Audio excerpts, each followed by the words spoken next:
Hey guys, ഇത് നമ്മുടെ കുഞ്ഞു പെണ്ണിൻ്റെ ചോറൂണാണ്. ഇത് ഇവളുടെ ചോറൂണാണ് കേട്ടോ.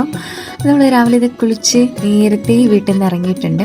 അങ്ങനെ പാപ്പൻ്റെ വീട്ടിലെത്തിയപ്പം ഇന്നും നല്ല കളിയും ചിരിയും ഹാപ്പി ആയിട്ട് ഇങ്ങനെ നടക്കുകയായിരുന്നു. അല്ലെങ്കിൽ എന്താ ഓടിപ്പോയി ഇതാ കൊച്ചിനെ എടുത്തിട്ടുണ്ട്. കുഞ്ഞാണെങ്കിൽ നല്ല എക്സൈറ്റഡ് ആയിരുന്നു കേട്ടോ, കാരണം കുറേ കാലം പുറത്തൊക്കെ ഇറങ്ങിയിട്ട്. അപ്പോൾ നല്ല ഹാപ്പി ആയിട്ട് ഇങ്ങനെ എല്ലാവരോടും ഇങ്ങനെ കളിയും ചിരിയൊക്കെ ആയിട്ടിരിക്കുകയായിരുന്നു. അങ്ങനെ വണ്ടിയെല്ലാം വന്ന് ബാക്കി എല്ലാവരും വണ്ടിയിൽ കയറി.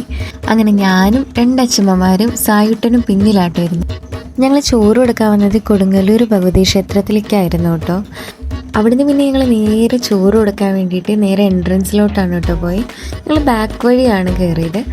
അങ്ങനെ എൻട്രൻസിലെല്ലാം എത്തി. അത്യാവശ്യം നല്ല ക്രൗഡ് ഉണ്ടായിരുന്നു കേട്ടോ. അങ്ങനെ പാപ്പൻ ഇതാ ഉണ്ണിക്ക് തീർത്തൊക്കെ കൊടുത്ത് അത് കഴിഞ്ഞിതാ ആദ്യമായിട്ട് നമ്മുടെ ചോറും ഉപ്പും പുളിയും എല്ലാം അവൾ ആദ്യമായിട്ട് തുടങ്ങിയായിരുന്നു. അത് കഴിഞ്ഞ് വലിയൊരു ബഹളം കഴിഞ്ഞ് നല്ല കരച്ചിലും പിഴിച്ചിലൊക്കെ ആയിരുന്നു.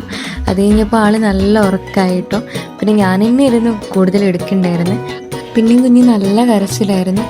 കരച്ചിലൊക്കെ കഴിഞ്ഞ് പിന്നെ ഒരു ഉറക്കം കഴിഞ്ഞ് പിന്നെ ആൾ വീണ്ടും പഴയ പോലെ ഉഷാറായി. അത് കഴിഞ്ഞിട്ട് പിന്നെ അച്ഛൻ്റെ അടുത്ത് ഇരുന്നിട്ട് അച്ഛൻ്റെ അടുത്ത് നല്ല കളിയും ചീരിയും വർത്താനൊക്കെ ആയിരുന്നു. അങ്ങനെ നമ്മളിതാ കൊച്ചിനെ നല്ല ഭംഗിയിൽ ടവലൊക്കെ പൊതിഞ്ഞ് നല്ല സെറ്റാക്കിയിട്ട് അങ്ങനെ എടുത്ത് കൊണ്ടുപോവാണ്. അവൾക്ക് ഇതൊക്കെ ഭയങ്കര ഇഷ്ടമായിട്ടോ. അവൾ നന്നായി ഇതൊക്കെ എൻജോയ് ചെയ്യുന്നുണ്ട്. കാരണം കുറേ നാൾക്ക് ശേഷമാണ് പുറത്തിറങ്ങുന്നത്. പിന്നെ അവിടെ നിന്ന് ഞങ്ങളിതാ ഫുഡ് കഴിക്കാൻ പോവാണ്. അപ്പോൾ എല്ലാവരും ഫുഡ് കഴിക്കായിരുന്നു. ഞങ്ങൾ ബിരിയാണി ഇരുന്ന് ഓർഡർ ചെയ്തിട്ടുണ്ടായിരുന്നു. ബിരിയാണി ശരിക്കും അമ്പലത്തിൽ നിന്ന് പോയി വന്ന് കഴിക്കാൻ പാടില്ലാത്തതാണ്, പക്ഷേ ഞങ്ങൾ ബിരിയാണിയാണ് ഓർഡർ ചെയ്ത്.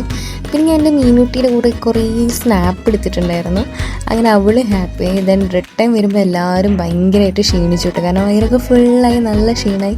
പിന്നെ ഞാനും കുറച്ച് നേരം കിടന്ന് ഉറങ്ങി, എല്ലാവരും ഉറങ്ങി. അങ്ങനെ ഇതാ നമ്മുടെ വീട്ടിലെത്തി.